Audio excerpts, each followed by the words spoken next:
So, when you're installing a pinion for your, in this case, a GM 10 bolt, you obviously want to take precautions so you don't screw up extra things. I'm going to tell one of the best, life hacks to do. So obviously you have your new pinion, it's just a USA standard gear, nothing too special. Then we have the stock GM pinion, which essentially started shredding itself apart. So obviously this cannot be reused in any way or application. So one of the best things to do is to have setup bearings. Now, to do this, you need to know what bearings you have. So in this case, we have GM, at least for the 2000-2006, they use Timkins.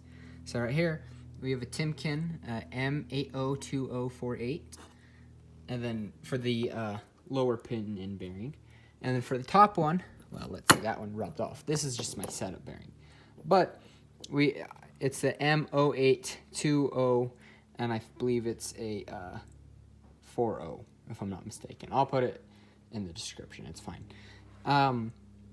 But yeah, this is off the old truck, so as you can see, it has a lot of rubbing. You can barely see the numbers. This is the old crush sleeve. You never want to use your new crush sleeve when you're trying to set it up.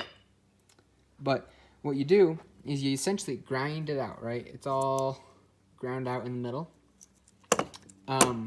What's really easy is you can just use, a vise, and you just get some mounted stone tools, and have fun.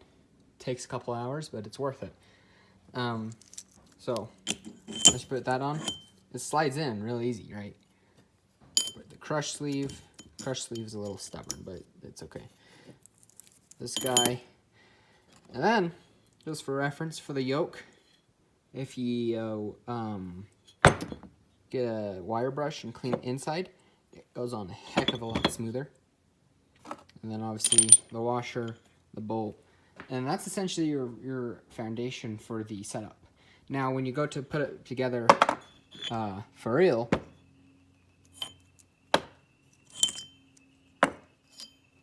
you're gonna have the actual bearing, right? It's recommended to do freeze the pinion and put this in the oven. So this is hot, this is cold. The cold shrinks, the heat expands. It'll slip on real easy. Kind of do the same thing with the crush sleeve, even though it shouldn't be too big of a deal. Put that guy in real quick, and then you're gonna have to press that on with the yoke, right? So it should be real easy as long as you can maneuver it quick and get the torque. So that's one of the shortcuts I have that I found. Use setup bearings. If you can, use the old bearings, but I had to buy new bearings for the bigger one. So yeah, just grind the inside out. You might get some debris on the races. Just try to do the best you can. It's not permanent, so it's okay. And then heat the bearings, shrink or freeze the pinion.